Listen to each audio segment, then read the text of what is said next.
본서는 사도 요한에 의해서 기록이 되었습니다. 우리가 아는 바와 같이 사도 요한은 요한복음, 요한 1, 2, 3서 그리고 요한계시록을 기록했습니다.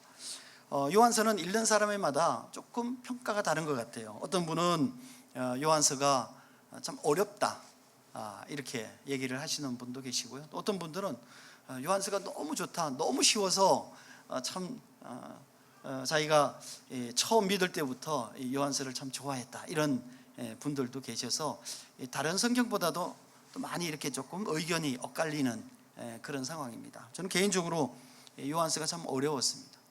그래서 어떻게 보면 제가 신약 중에서 공부를 가장 늦게 한 성경이 요한서다 이렇게 말씀을 좀 드릴 수가 있을 것 같아요. 요한서 중에서 늦게 했지만 그 중에서 제일 먼저 한 거는 요한 1서다 이렇게 말씀을 좀 드릴 수도 있을 것 같습니다. 어쨌든 그렇습니다.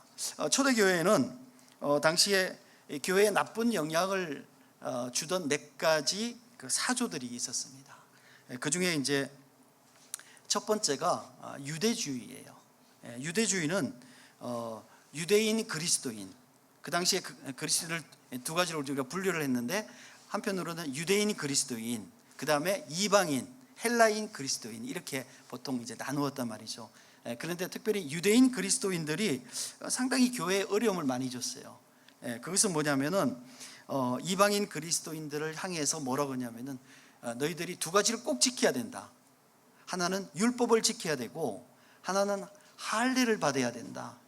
이 얘기를 굉장히 아주 강하게 했습니다. 그런데 이러한 유대인 그리스도인들의 주장에 대해서 이 헬라인 그리스도인들이 말을 하기가 굉장히 어려운 것이 본인들은 성경을 잘 모르잖아요. 근데 유대인들은 이제 구약을 본인들이 잘 안다고 얘기를 하니까 그런 얘기를 하는 것에 대해서 뭐 반박할 수 있는 내용이 없었어요. 그래서 그것이 교회 안에서 상당히 큰 어려움과 문제가 있었습니다. 또 사람들을 혼란스럽게 했고요. 왜냐하면은 유대인 그리스도인들이 자기들이 그 복음에 대한 어떤 그 정통성을 가지고 있다 이렇게 또 주장을 했기 때문입니다. 그런 상황에 대해서 사도 바울이 1차 전도여행을 마치고 나서 예루살렘으로 돌아와서 그 당시에 그 예루살렘에서 회의가 있었어요. 그것이 사도행전 15장에 나타나고 있습니다. 그래서 그 사도행전 15장에서 이 문제를 정식으로 교회 회의에 제의를 했어요. 제안을 해가지고 그것에 대해서 몇 가지 해결책을 마련을 했습니다. 그 내용이 사도행전 15장에 있습니다. 여러분께서 한번 읽어주시면 좋겠습니다. 그 다음에 이제 많이 유행하던 것이 뭐냐면 여러 가지 말이 있는데 그 하나는 뭐냐면 니골라당이에요. 이 니골라당은 뭐냐면은 바알을 섬기는 거예요. 좀 포괄적으로 얘기를 하면은 이 바알 신은 풍요의 신이에요. 그래서 바알 신에 대해서 이렇게 그림을 그린 거 보면은 이게 굉장히 몸이 좋고 막 가슴도 크고 그래서 아이도 잘 낳을 것 같고 이 풍요의 신이란 말이죠. 그러니까 그래서 일반적으로 그 당시에 사람들이 상당히 좋아하는 신이 뭐냐면은 풍요의 신이죠. 왜냐하면은 내가 신을 믿는다. 그러면 신이 나에게 뭘 해주는 거예요? 뭔가 잘해주는 거죠. 뭔가 필요한 것들을 잘 공급해주고 풍성하게 해주고 소위 말하는 복을 받게 해주는 거죠. 그래서 그러나 기본적인 생각이 예나 지금이나 별 다를 바는 없는 것 같습니다. 이 바알신의 본사는 어디냐면은 이 페니키아예요. 페니키아는 이스라엘에서 쭉 올라가다 보면은 좌측으로 지중해 쪽으로 있는 두로와 시돈 쪽에 그쪽에 우리가 그 바알신의 본산이 있습니다. 이 특별히 이 문제가 됐던 것은 바알신을 섬기면은요 그 신전에서 제물도 바치지만 또 하나는 뭐냐면 그 사제들이 있는데 그 사제들이 여자들이에요. 그래서 여자 그 사제들과 성관계를 하는 그런 의식이 있는데 그것이 제사의 한 어떤 의식이라는 거예요. 그러니까 이런 것들이 굉장히 문제가 많이 됐었습니다. 우리가 역사적으로 볼 때 출애굽하던 이스라엘 백성들이 가나안에 거의 다 와가지고 여리고성 건너편에 그 시딤이라는 곳에 자리를 잡게 되었어요. 그런데 그 시딤이라는 곳에서 그 당시에 무슨 일이 있었냐면은 바알 축제가 열렸어요. 그래서 그걸 이제 바알 보울이라고 그러는데, 거기에 그 시딤의 사람들이 이스라엘 백성들을 초대했어요. 그러니까 광야에서 지나면서 이스라엘 사람들이 얼마나 막 그냥 억압당하고 아무것도 없는 곳에서 힘들었겠어요. 그러니까 그런 자기들의 욕구를 그 시딤에서 완전히 해소를 한 거죠. 하나님께서 그것을 보고 굉장히 노하셨어요. 그래서 하나님께서 연병으로 24,000명을 그 시딤에서 죽이셨어요. 그런데 나중에 밝혀진 것은 뭐냐면은 이 시딤에서 바알 부올의 이 축제에 이스라엘 사람들을 초대한 것이 누구였냐면 그 당시에 이방 제사장이었던 그 발람이 모의한 것이다라고 우리가 계시록에 나타나 있습니다. 그러니까 이스라엘 백성들을 그렇게 유혹에 빠뜨리는 그런 일들을 한 것이죠. 그것이 계속해서 이렇게 그 당시에 초대교회 당시에도 교회를 굉장히 힘들게 만드는 중요한 어떤 그 종교적 사조 중에 하나였다, 이렇게 우리가 얘기할 수 있습니다. 그리고 세 번째, 이것도 굉장히 좀 그 당시에 초대교회를 어렵게 했는데, 그것이 뭐냐면은 오늘 저희가 이제 몇 번에 걸쳐서 말씀을 여러분에게 전하려고 하는 이 본문의 배경이 되는 영지주의예요. 영지주의라는 것은 그노티시즘이라는데, 이것은 뭐냐면 영적 지식을 중요하게 생각을 하는 거예요. 그러니까 영적 지식을 중요하게 하는 반면에 육체적인 거, 세상적인 거, 이것을 상당히 뭐라 하냐면 이제 하류로 이렇게 업신여기는 그런 이분법적 사고를 가지고 있었어요.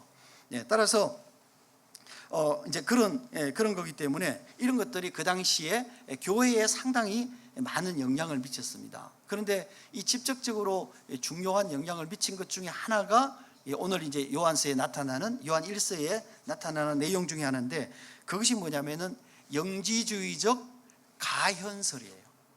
가현설이라는 것은 뭐냐면은 이 하늘에 계시는 이 영이신 하나님께서 어떻게 이 전한 이 땅에 어떻게 오실 수가 있느냐 이거예요. 이거 말이 안 된다. 아마 혹시 오셨다면 살짝 보이시고 올라가신 것이다. 뭐 이런 이제 기본적인 얘기들이 뭐냐면은 그 당시에 가현설이라는 거예요. 근데 그러니까 실제적으로 육으로 이 땅에 오신 예수 그리스도에 대해서 부정하는 것이죠. 그러니까 완전히 복음을 부정하는 것이다, 이렇게 얘기를 하고 있습니다. 그러니까 사람들이 아니 이 땅에 오셔가지고 마리아의 아들로 태어나셔서 이 땅에 30년 사시고 3년 동안 사역하시고 십자가에 못 박혀 죽으시고 부활하시고 성천하신 그분이 아닌가? 이제 이런 데 이제 의심을 하게 되는, 굉장히 교회에 아주 나쁜 영향을 미치게 만드는 것이 그 가현설이라는 거였습니다. 그래서 그 당시에 그런 논리로 초대교회 교인들을 아주 많이 미혹하는 그런 어떤 그 사조를 가지고 있었다 하는 것이죠. 그래서 특별히 이 가현설에 대해서 사도 요한이 오늘 첫 번째 구절에 그 내용을 기록하고 있습니다.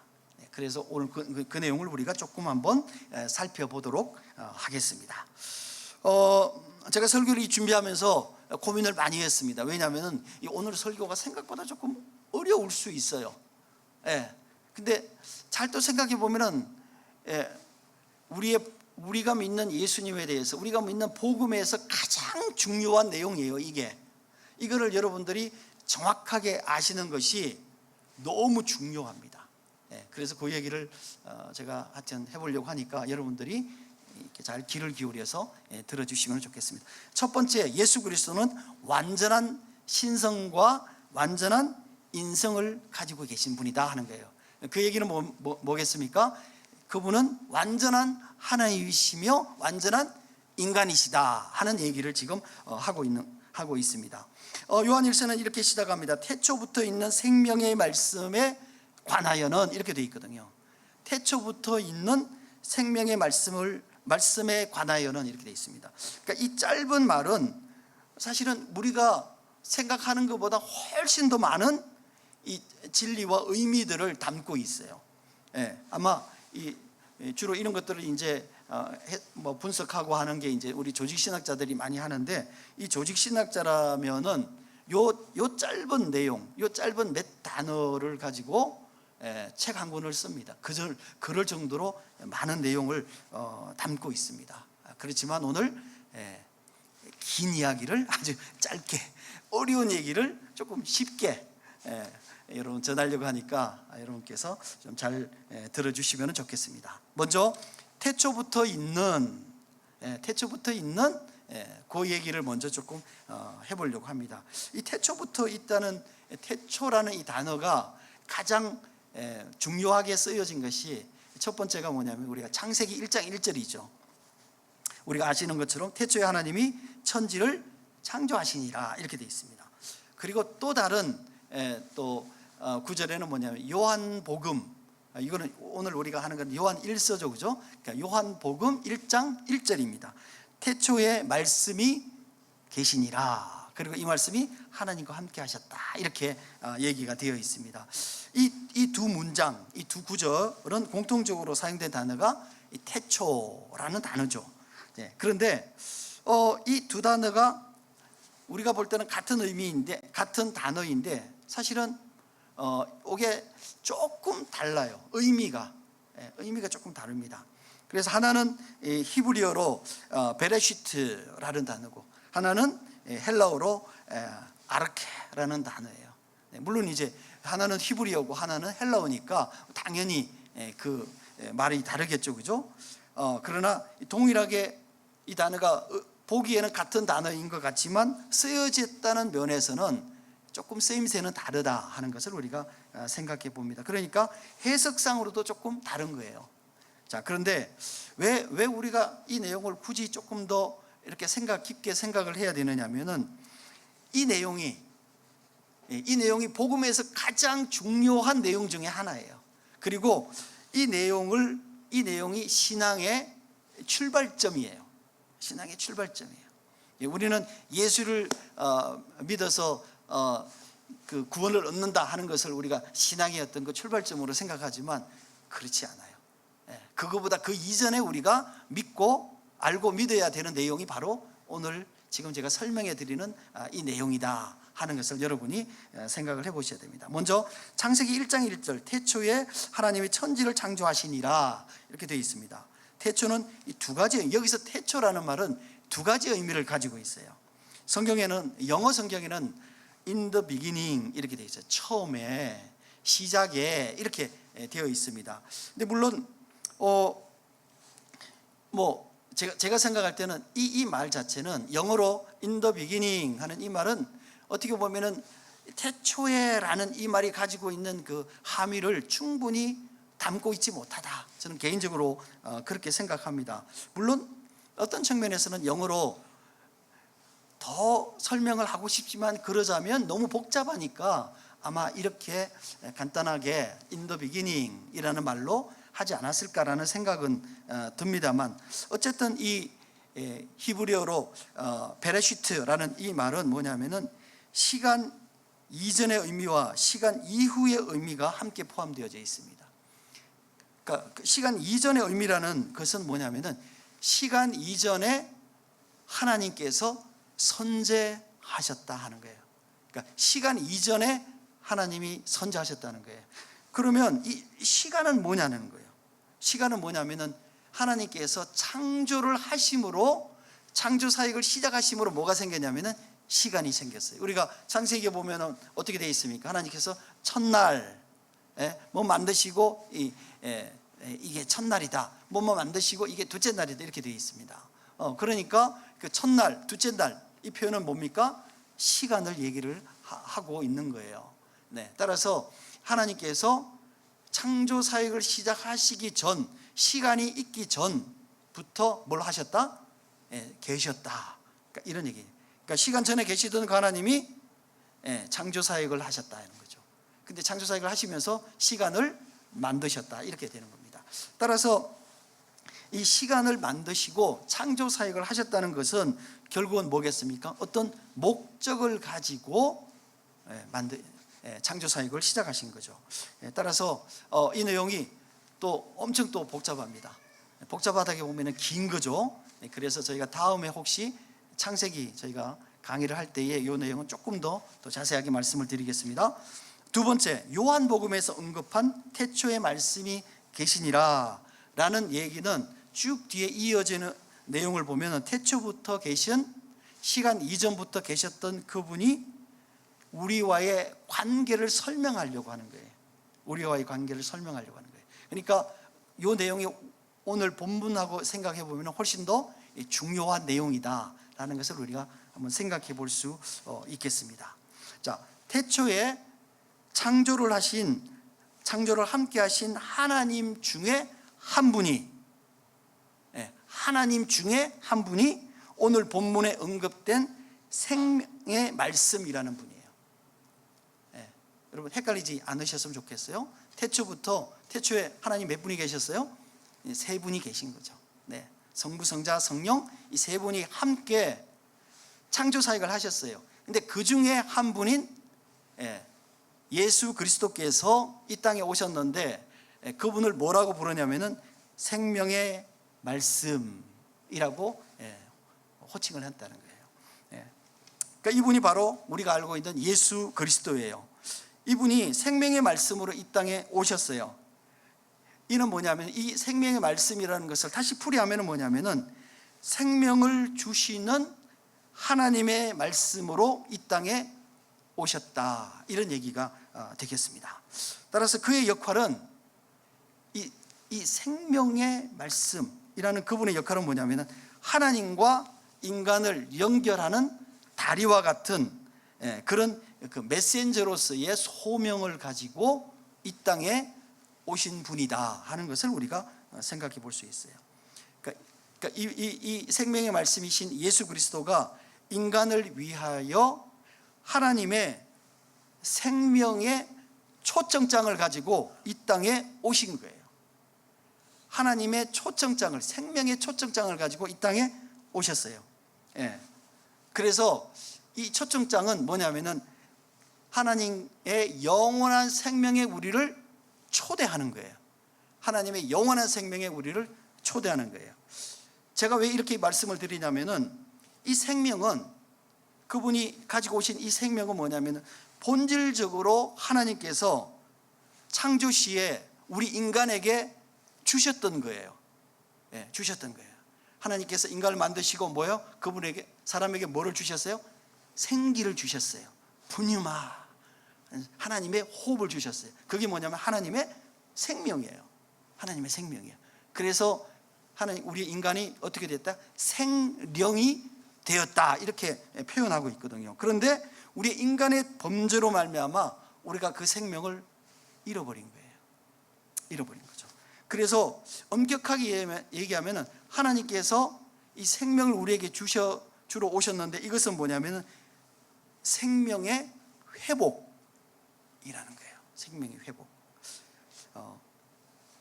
에덴에서 처음 하나님께서 우리에게 주신 그 생명은 하나님께서 인간을 만드시고 우리에게 일방적으로 주신 거죠. 굉장히 축복으로 우리에게 생명을 주시고 교제를 하기 위해서 주신 거예요.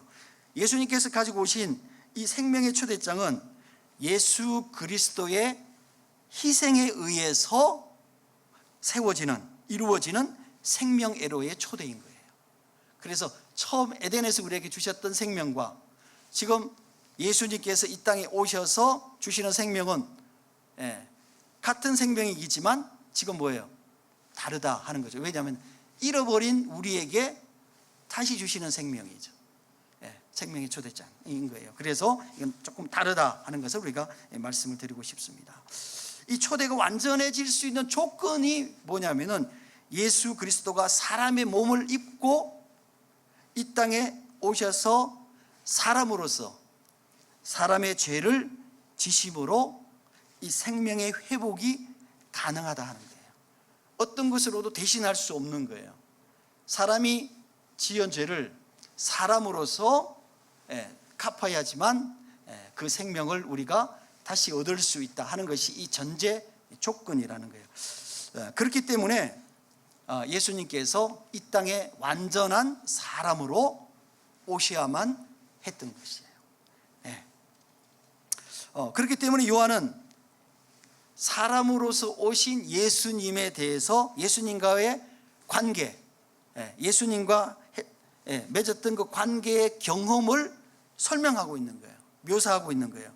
내가 만난 예수를 내가 보기도 했고 듣기도 하고 만지기도 하고 그렇게 했다라고 생각하는 거죠. 만약에 영이라면 가연설에서 얘기하는 것처럼 살짝 왔다가 가셨어. 그러면은 요한이 과연 내가 그 예수를 만나고 보고 만지고 내가 그 사람을 인격적으로 경험했다라고 얘기할 수 있겠습니까? 전혀 그렇게 할 수 없겠죠. 그렇죠. 그러니까 그래서 이 묘사를 요한 1시를 시작하면서 그 얘기를 했다는 얘기는 뭐예요? 이 메시지가 가장 어때요? 중요하다 하는 얘기를 지금 하고 있는 거예요. 예수 그리스도는 영이신 하나님이시지만 또한 육으로 완전한 사람으로 이 땅에 오셨다는 거죠. 그렇습니다. 예수 그리스도는 창조 시에 하나님과 창조를 함께 하신 완전한 하나님이시며 또한 이 땅에 마리아의 몸을 빌어서 이 땅에 오신 완전한 사람이시다 하는 것을 우리가 정확하게 이해를 해야 된다 하는 것입니다. 그리고 그것을 우리가 믿는 것이 우리가 신앙생활을 하는 우리 구원의 첫 번째 중요한 내용이다 하는 것을 우리가 생각해 볼 수 있습니다. 그러니까 그 당시에 영지주의자들이 얘기했던 거와는 이제 너무 다른 얘기죠. 그러니까 굉장히 헷갈리는 얘기를 그 사람들이 하니까 내가 들었던 메시지하고 다른데 이제 이렇게 이제 생각해서 굉장히 혼돈되었던 내용들입니다. 두 번째는 뭐냐면은 구원은 하나님과의 관계를 회복하는 거예요. 그래서 이 구원이라는 것은요 우리가 잘 생각해 봐야 됩니다. 그 얘기하기 전에 삼일체 하나님의 비밀 중에 하나는 뭐냐면요 연합이에요. 연합이라는 거예요. 이 연합은 세 분의 하나님이 한 분의 하나님이라고 우리가 표현할 정도로 완벽한 연합을 이루고 있다 하는 거예요. 그래서 삼위일체라는 표현 자체가 세 분의 하나님이 마치 한 몸인 것처럼 한 분이신 것처럼 완전한 완벽한 연합을 가지고 있다. 이것을 삼위일체 이렇게 표현하고 있다는 거예요. 이러한 삼위일체 하나님의 연합은요 그가 만드신 가정, 그가 만드신 교회의 가장 중요한 요소예요. 이 말의 의미는 가정과 교회는 하나님의 연합, 삼위일체 하나님의 연합의 성격을 가장 잘 나타내고 있다 하는 것입니다. 3절을 우리가 같이 한번 좀 읽어보도록 하겠습니다. 3절 같이 읽겠습니다. 시작. 우리가 보고 들은 바를 너희에게 전함은 너희로 우리와 사귐이 있게 하려 함이니 우리의 사귐은 아버지와 그의 아들 예수 그리스도와 더불어 누림이라 이렇게 돼 있어요. 이 구절이 복음에서 가장 중요한 내용 중에 하나예요. 우리는 구원을 얘기할 때 여러 가지 얘기합니다. 구원 받는다는 것은 우리가 거룩해지는 것이다 뭐 등등 얘기합니다. 그런데 이 구원을 표현하는 그 단어 중에서 가장 중요한 단어가 뭐냐면은 이 관계예요. 구원은요 관계예요. 구원은 관계를 회복하는 것. 이게 가장 중요한 단어라는 것을 우리가 생각해 봐야 됩니다. 그러니까 구원을 받는다는 것은 우리가 잃어버렸던 하나님과의 관계를 회복하는 거예요. 잃어버렸던 하나님과의 관계를 회복하는 거예요. 이 회복된 관계 모델이 삼위일체 하나님의 그 관계 본질이에요. 따라서 예수 그리스도는 우리에게 자신이 가지고 있는 하나님과의 관계로 우리를 초대하는 거예요. 예수 그리스도가 하나님과 삼위일체 관계를 갖고 있잖아요. 완벽한 연합의 관계, 그 관계 가운데로 우리를 초대하는 거예요. 그러면 결국은 우리와 예수 그리스도와의 관계의 본질은 뭐겠어요? 세 분 하나님이 맺고 있는 삼위일체 하나님의 관계와 본질적으로 같은 관계다, 이렇게 우리가 얘기를 할 수 있는 것이죠. 예. 자, 그러면 내가 예수 그리스도와 그런 관계를 맺었어요. 그 다음에 우리가 다른 사람들 있잖아요. 또 믿지 않는 사람들, 그 사람들을 우리의 예수 그리스도와 나의 관계로 내가 초대를 해요. 그걸 우리는 다른 말로 뭐라 그래요? 전도. 예, 전도. 이 전도라는 것은 뭐냐면은 관계로서의 초대예요. 우리와 예수 그리스도가 맺고 있는 관계로 다른 사람을 초대해서 그 사람도 동일하게 나처럼 하나님과의 관계를 회복하게 만드는 거예요. 따라서 우리가 나도 하나님과 관계를 맺고 있고, 내가 초대한 사람도 하나님과의 관계를 맺고 있고, 내가 초대한 사람, 나와 내가 초대한 사람이 어떤 관계를 맺고 있는 거예요? 또한 하나님과의 관계, 그 본질적인 그 관계를 우리가 형성하고 있는 거예요. 그러니까 이것이, 따라서 내가 다른 사람하고 우리가 성도들끼리 맺고 있는 관계나 하나님과 내가 예수 그리스도 맺고 있는 관계나 본질적으로 관계라는 측면에서는 어떻다? 동일하다 하는 것을 우리가 생각해 볼 수 있는 거예요. 네. 근데 본문에서는 이 관계, 연합을 사귐이라고 표현하고 있어요. 이 사귐은 코이노니아예요. 우리가 사귄다 이렇게 할 때 뭐라 그래요? 교회에서 이 코이노니아가 필요하다 이런 얘기 하잖아요. 근데 우리는 또 이것을 또 다른 말로는 뭐라 그래요?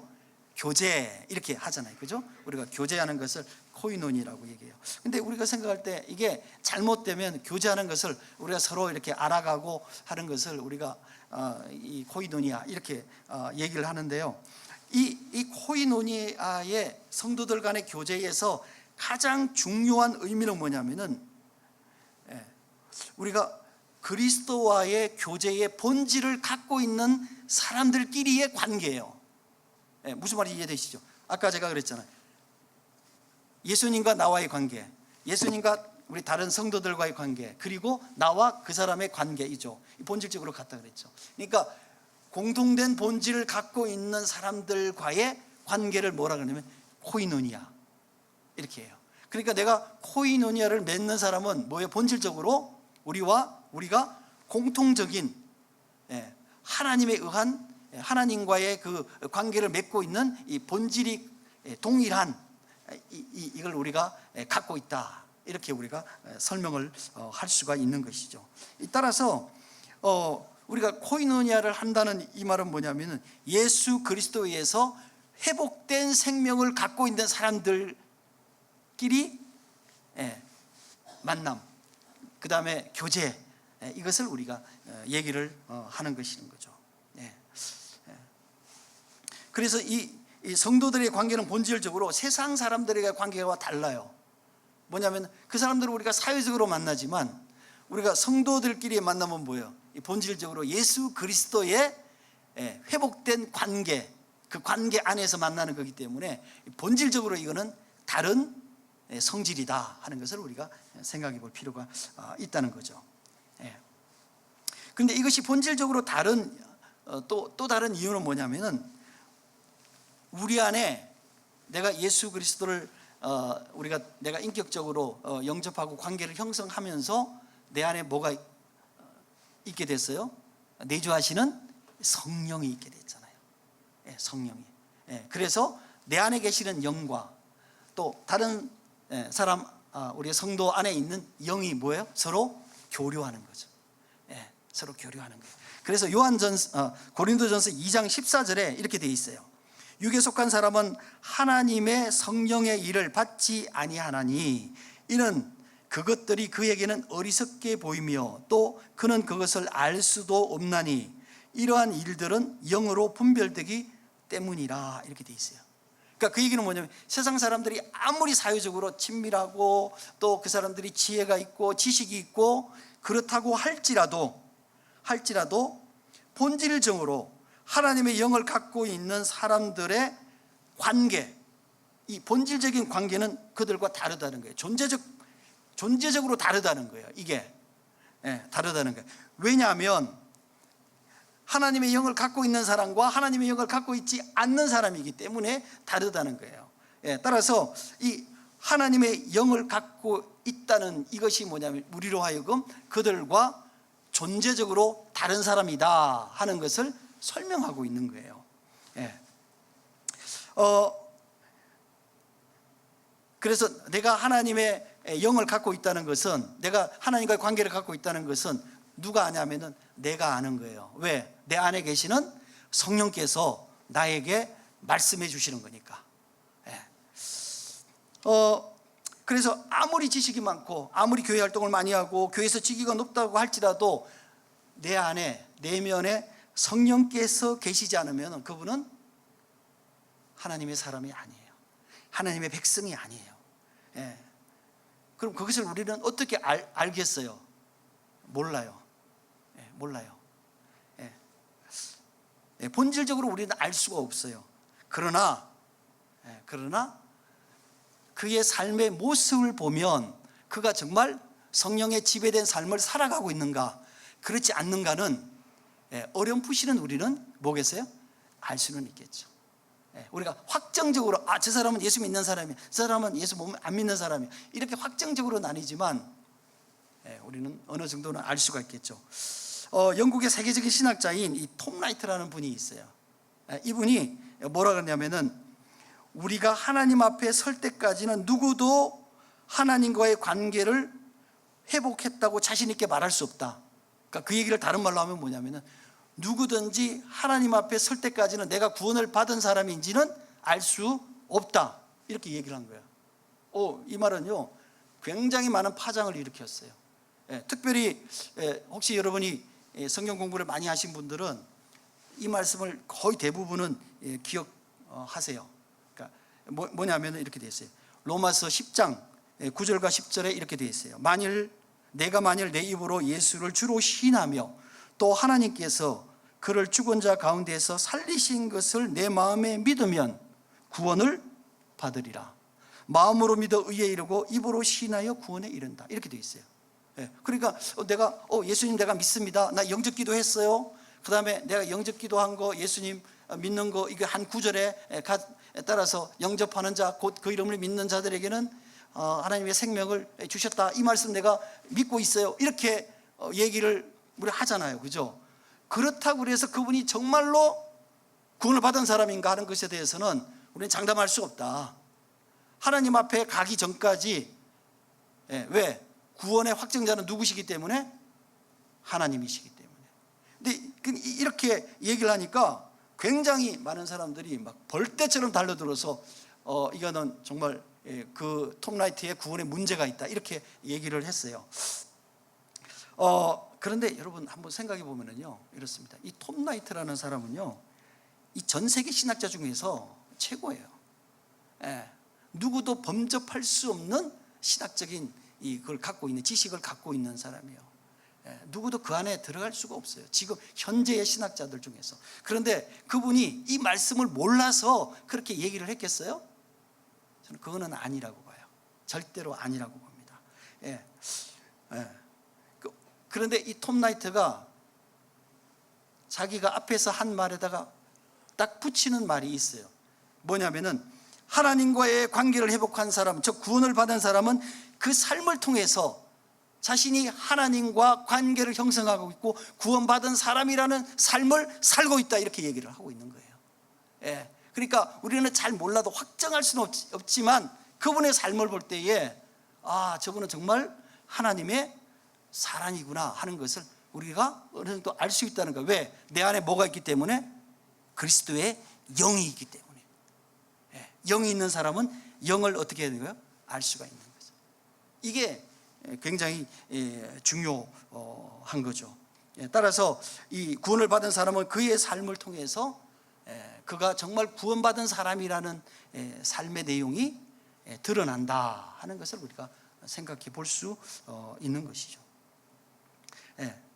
여러분 이런 것들을 우리가 생각해 보면은 우리가 구원에 대해서 너무 복잡하게 생각해 할 필요는 없어요. 제가 이렇게 복잡하게 설명을 한다고 그래서. 왜냐하면은 내가 예수 그리스도를 정말 믿고 그 다음에 내가 정말 그 예수 그리스도의 말씀대로 내가 살아가는 거예요. 그 가장 중요한 증표가 뭐냐면은 여러분 말씀을 사랑하는 거예요. 말씀을 사랑하는 거예요. 내가 하나님 말씀에 관심이 없어요. 교회를 수십 년 다녀도 말씀을 한 번도 읽은 적이 없어. 그러면 여러분 생각할 때 저 사람이 정말 예수를 믿는 사람인가? 물론 옛날에는 글을 몰라서 못 읽는 분들도 있어요. 그런데 글을 모르셔도요, 그분이 말씀하시는 거, 우리의 할머니, 우리의 어머니, 글을 모르셔도 그분이 말씀하시는 걸 들으면요, 참 저분은 참 귀한 신앙을 갖고 있구나 하는 것들을 우리가 금방 알았어요. 금방 알았어요. 그런데 성경을 읽을 생각도 안 하고, 읽어도 안 읽으니까 성경에 대한 반응이 없는 거죠. 왜냐하면 읽으면 하나님 그렇습니다. 내가 이렇게 그 말씀에 대해서 내 안에 뭐가 있어요? 반응이 있어야죠. 왜? 내 안에 뭐가 있기 때문에? 성령이 계시기 때문에. 하나님 그렇습니다. 아멘, 감사합니다. 이런 반응이 있어야 되는데 그게 반응이 없던 거죠. 그러면 우리는 모르지만 본인은 알 수 있지 않겠어요? 정말 내가 예수를 믿는 사람인지 그냥 교회만 다니는 소위 말하는 이 처치맨인지 알 수 있지 않겠어요? 여러분 자신을 한번 좀 돌아보는 기회가 되었으면 좋겠어요. 내가 영에 속한 사람인지, 예수 그리스도와 이 본질적 관계를 형성하고 있는 사람인지, 그렇지 않는 사람인지 나를 한번 돌아보는 계기가 됐으면 좋겠다 하는 생각이 듭니다. 우리가 요한일서 이 강해를 여러분 들으시면서.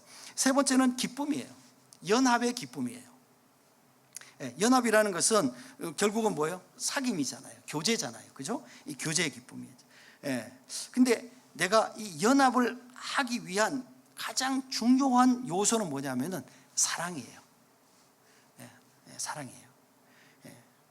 그래서 요한일서 4장 16절에 뭐라고 하냐면은 하나님은 사랑이시라 이렇게 돼 있어요. 근데 오해하지 말아야 될 것은요, 하나님은 사랑이신데 사랑은 하나님은 아니에요.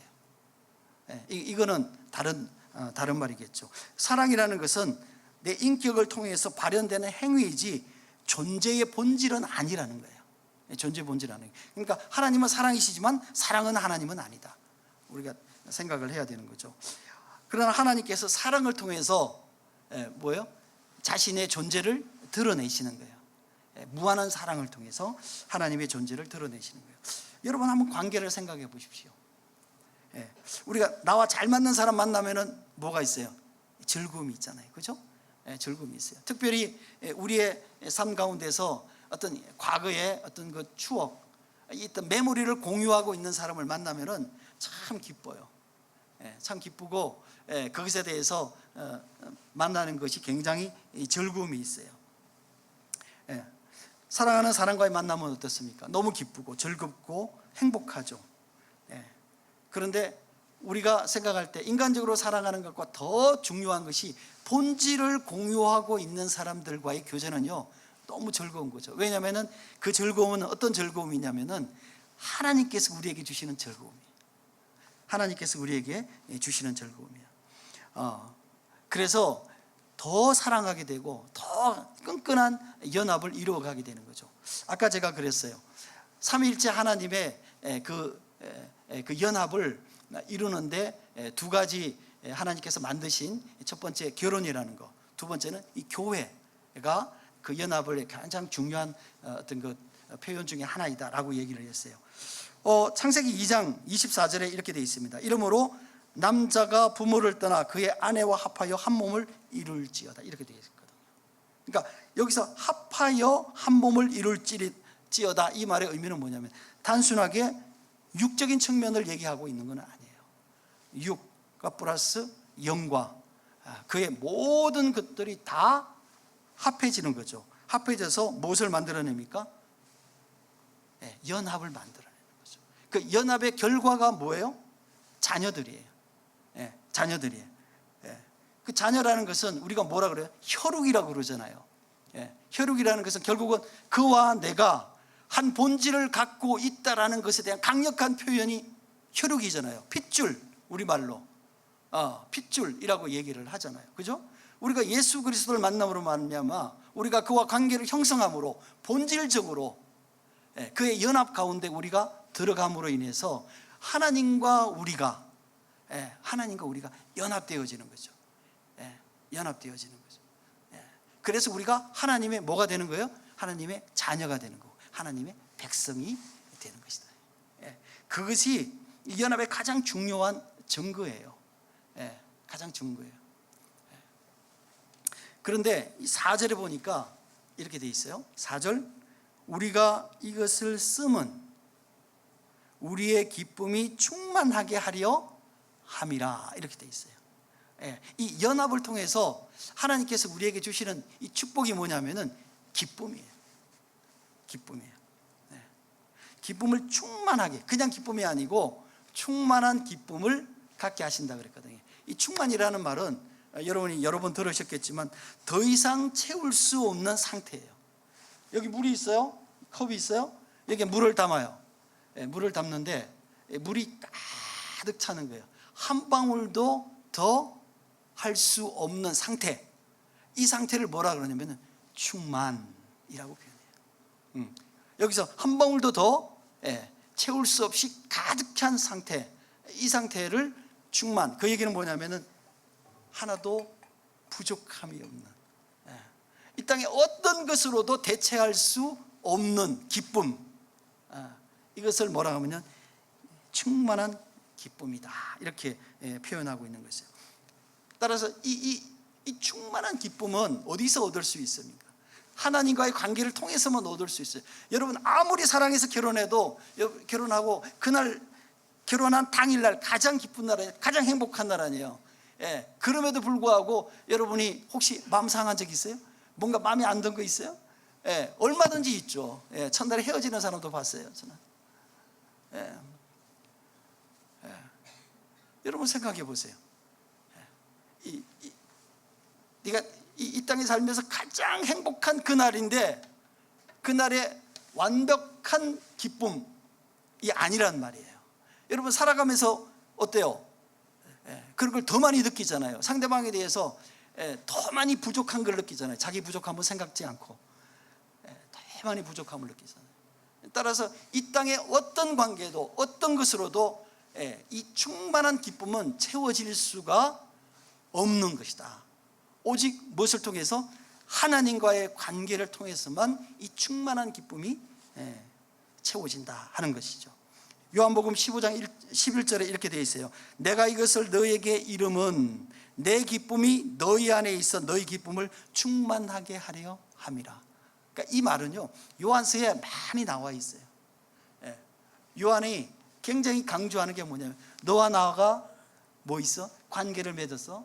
그러면은 너 안에 세상에서 얻을 수 없는, 말할 수 없는 이 기쁨, 이 충만한 기쁨을 너가 갖게 될 거야, 이렇게 얘기를 하고 있는 것이죠. 왜냐하면 이것이 인간의 것이, 우리의 것이 아니고 하나님의 것이기 때문이에요. 하나님의 것이기 때문이에요. 우리가 만들어낼 수 없는 것이에요. 이것은 뭐냐면 하나님께서 우리에게 주신 선물이에요.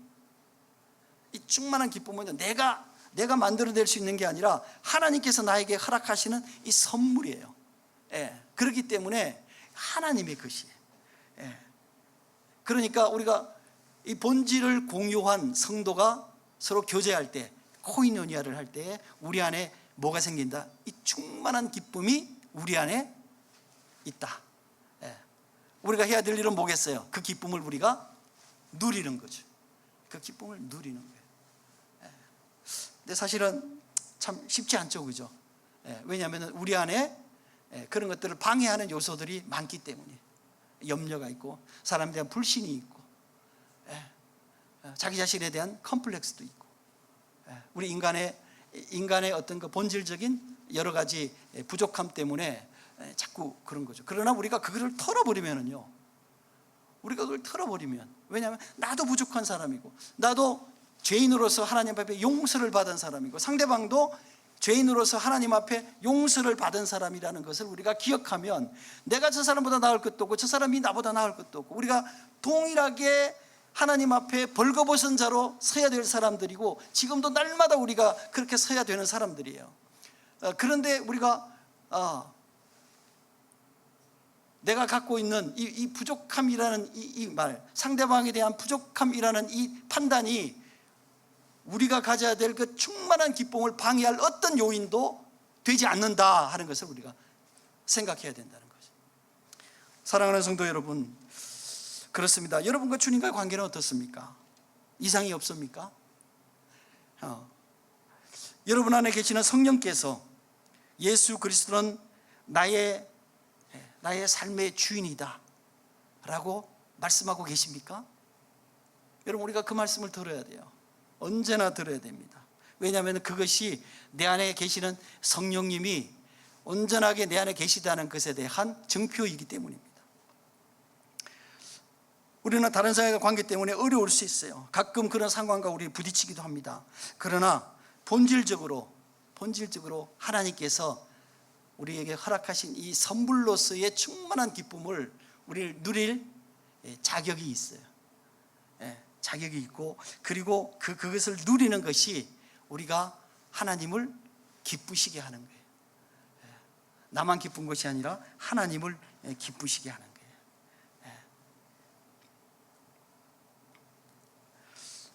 왜냐하면 예수 그리스도가 이 땅에 오신 이유가 자기하고 죄인인 우리가 관계를 형성하고 생명을 회복하고 그 기쁨을 누리게 하시기 위해서 이 땅에 오신 것입니다. 그것이 예수님께서 이 땅에 오신 목적이에요.